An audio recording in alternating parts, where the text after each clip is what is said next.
Hi students, this is Marie Webb here, and today we're going to be learning about correcting comma splices, which are very common errors found in many of my students' writing.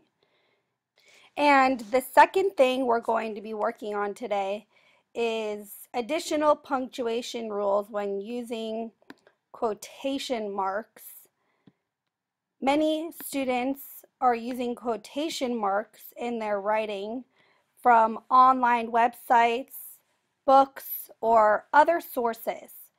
So we need to know where to use commas and periods and semicolons in these quotation marks. One of the most common errors in student sentences are comma splices, where you put a comma between two independent clauses. So we don't need a comma here because these are two independent clauses. Dan struggled with his homework. Period. This is a complete sentence, right? His father helped him. This is also a complete sentence. So we do not need to put a comma between these two independent clauses. So what do we do? Think about that for a minute. What do we do with this sentence?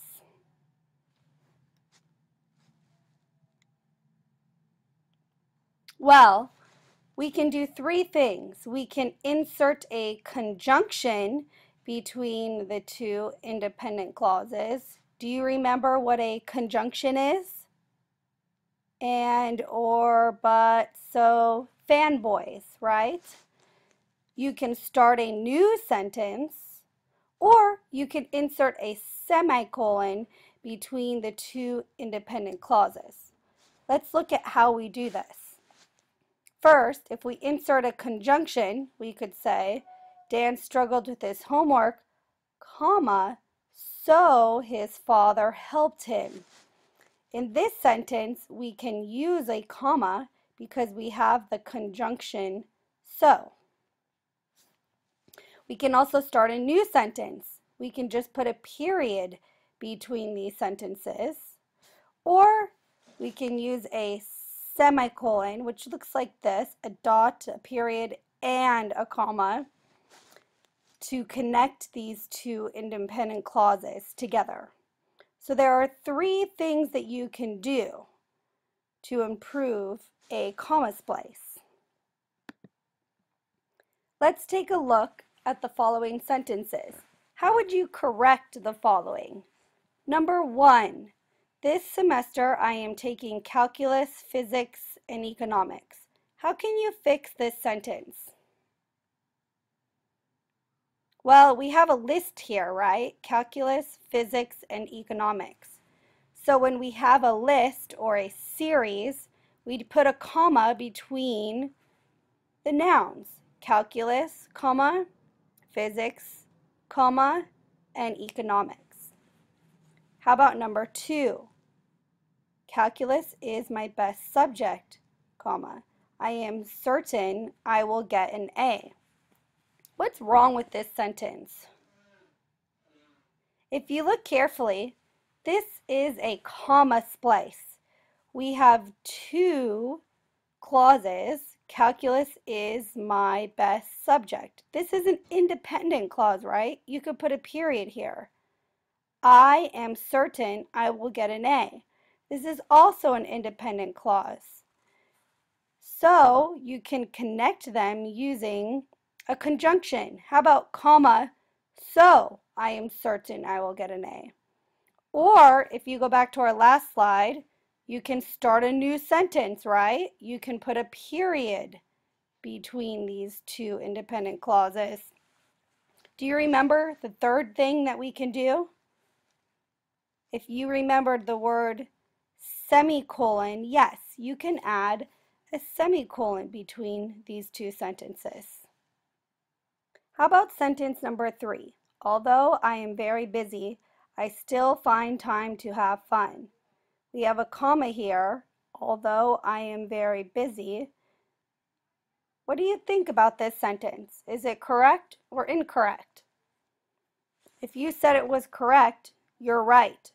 Because we're using the dependent word marker, although we use a comma here, we're showing contrast between the first dependent clause and the second independent clause.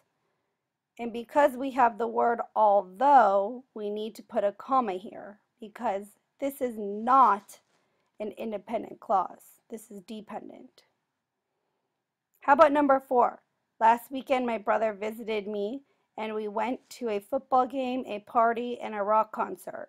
Again, we see a list, right? Football game, comma, a party, comma, and a rock concert. We also use a conjunction here, and, so we need to put a comma here before the and. Okay, the second part of our lesson today is punctuation rules when using quotation marks. If you are quoting somebody, we need to know where to use commas, periods, and semicolons. So, let's take a look at one of the first rules.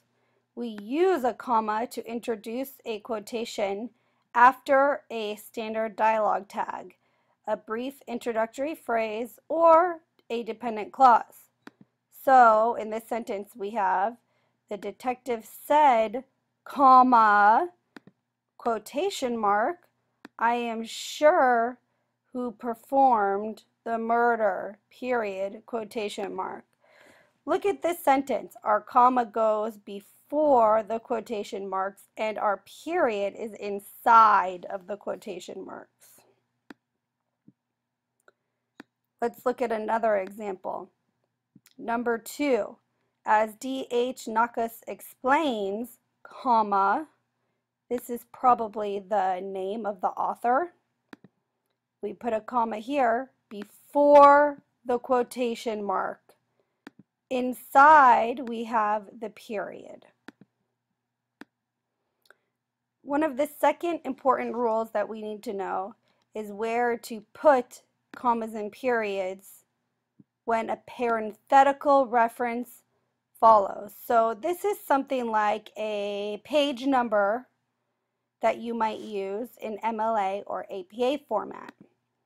So again, take a look. He said, comma, I may forget your name, but I never forget a face. Your period is inside, okay?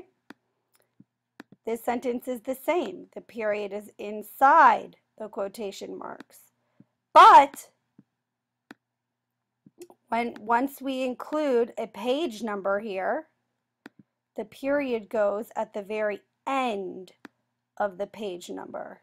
So we have the author, Mullen, comma, writes, comma, here is our quotation mark, our page number, and our period comes after the page number. Be careful. This may be different depending on if your teacher wants you to use MLA style or APA style. In the college in America I'm teaching at, we use MLA style. But if you're a student in China, maybe at the University of Macau, you are using APA style. So make sure that you follow the rules of MLA or APA. Your teacher will remind you about this when using a quotation. Okay, now, if you're using a colon or a semicolon, the general rule is that they come after the quotation marks. Okay, this looks like this in the following sentences. We have our quotation marks, then we have a semicolon because we have a big list right here.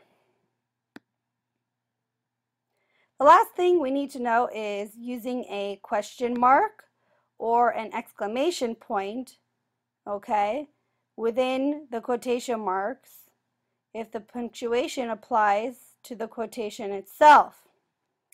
Okay, so in this sentence, Philip asked, comma, Do you need this book? All right, the question mark goes inside because this is part of the sentence with the quotation. However, this entire sentence is a question. So the question mark goes outside of the quotation marks. Does Dr. Lim always say to her students, comma, you must work harder, question mark? All right, this entire sentence is a question. But in this sentence, the question is only in the quotation mark. I'm sorry, yeah, inside of the quotation marks. All right, so that's today's lesson today. Don't forget to take the follow-up practice quiz after watching this video. Thanks for listening.